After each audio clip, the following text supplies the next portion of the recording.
मन शांत ठेवा. यज्ञाला बसण्यापूर्वी 1-2 मिनिटे डोळे मिटून शांत बसा. मनात स्वामी सामर्थ हा जप करा. 2 शुद्ध भावनेने बसा.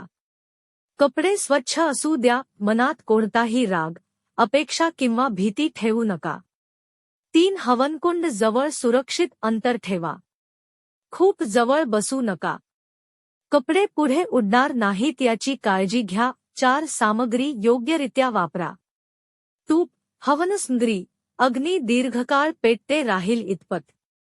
अनावश्यक वस्तू हवनात टाकू नका.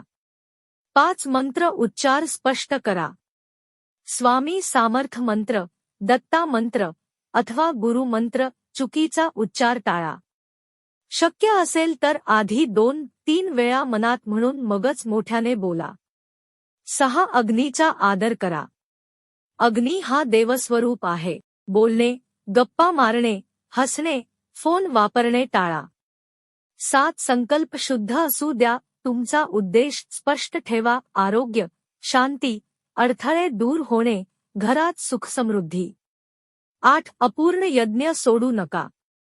उठून जाणे, मध्येच थांबवणे टाळा. पूर्ण विधी शांतपणे करा. 9 प्रसाद घेऊन नमस्कार करा. शेवटी प्रसाद घ्या आणि स्वामींना नमस्कार करा. घरातील वातावरण शुद्ध ठेवा. व्हिडिओ आवडल्यास लाईक करा आणि चॅनल सबस्क्राईब करा.